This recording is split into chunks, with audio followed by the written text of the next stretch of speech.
Here we go. Well, hello. How is everyone? I hope you're all well. You amazing, beautiful, wonderful people. It's Tuesday, and this is going to have a little bit more of a serious tone to it because this is a video that is addressing Jay Slater's family directly. Because look, it's got to this point where we can go round and round and round and round and round in circles, and we can talk about what we think happened to Jay. We can look at all of the posts like we did yesterday and do them to death. Do them to death. You know, we can speculate on boats. We can speculate on fights on beaches. We can speculate on everything, the behavior of the people around Jay. We can think certain things about certain people, and we can use statements made by other professionals like Peter Hyatt, for instance, to further question the people who were around Jay. We can think about the fact that Jay's final moments were spent with people who had been convicted of drug trafficking, and that his death just happened to be around a place that is renowned for having narcotics issues. We can question everything. There is not much around the Jay Slater case that when you think about it, it doesn't raise an eyebrow. And you think to yourself, really? Have I really got to ignore that to accept that? But look, at the end of the day, this is somebody's child. This is Jay Slater's family, son, brother, nephew, you know, the whole 9 yards. So what I'm going to say is, look, I am of this mindset. I feel that Jay Slater died because of aggravating factors. There was things that were going on. Now, I'm not going to point the finger and say this person did that or that person did that, because ultimately, I think best case scenario in Jay's case is that a bunch of people went out together and they didn't stick together. They split apart, and Jay Slater ended up with two people on his own, two people who didn't have his best interests at heart, didn't give a fuck about the lad, couldn't even really admit whether he invited himself or they invited him. This whole process has been about passing the blame. Everybody's been passing the blame. Everyone. This is Jay's fault, Jay's fault, Jay's fault. And in my opinion, this is indicative of people who they simply didn't care. And that's what all this boiled down to. I didn't fucking care what happened to Jay. I didn't care. As long as they were all right, it didn't matter what Jay was doing. Did Ayub Kasim offer Jay Slater a lift? I don't think he did. I don't think he did. And this is only my opinion, because why would somebody turn down a lift and opt for an 11-hour fucking walk?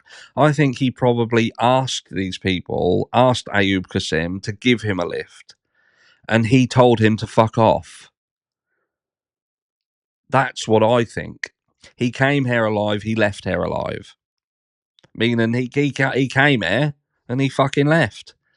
I can't see Ayub Kasim offering him a lift and him turning it down. If he turned that lift down, then something else is going on.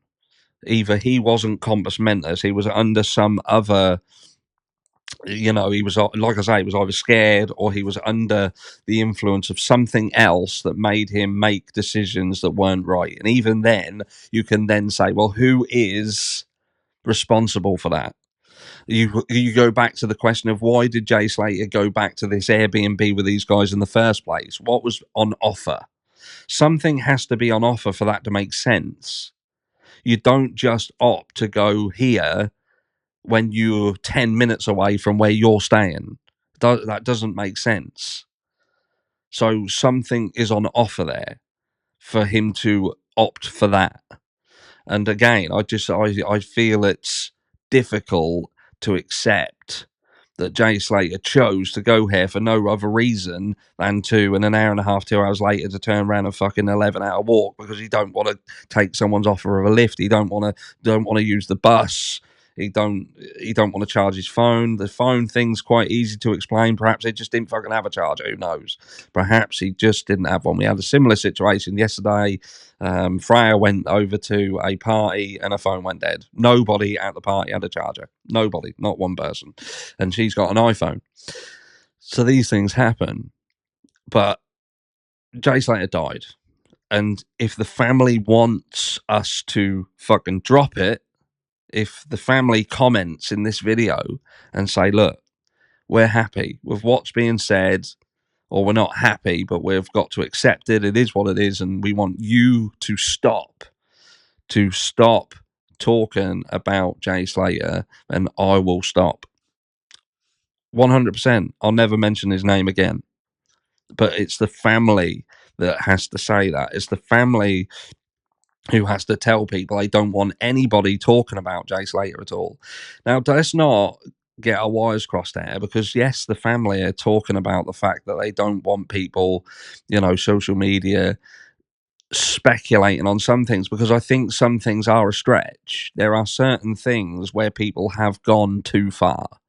Like, there are videos that look like they've been filmed on a fucking potato of people getting attacked on beaches and shit like that. And that could be anyone.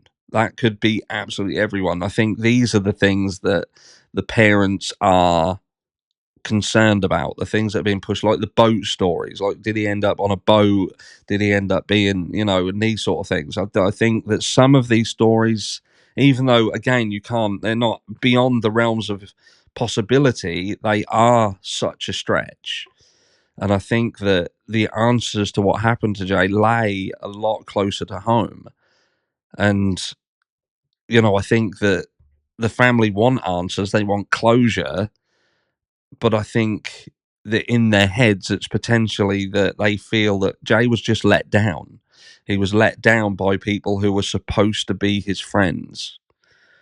And maybe that is as simple as it is. Maybe it is just as simple as Jay was massively let down.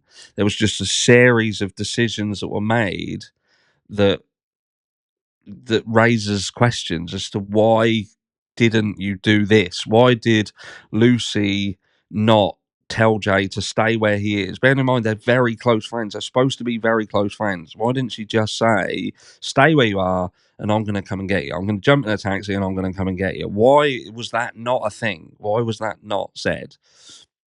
And I think these are the questions that the family have, but they are the questions that the family should ask.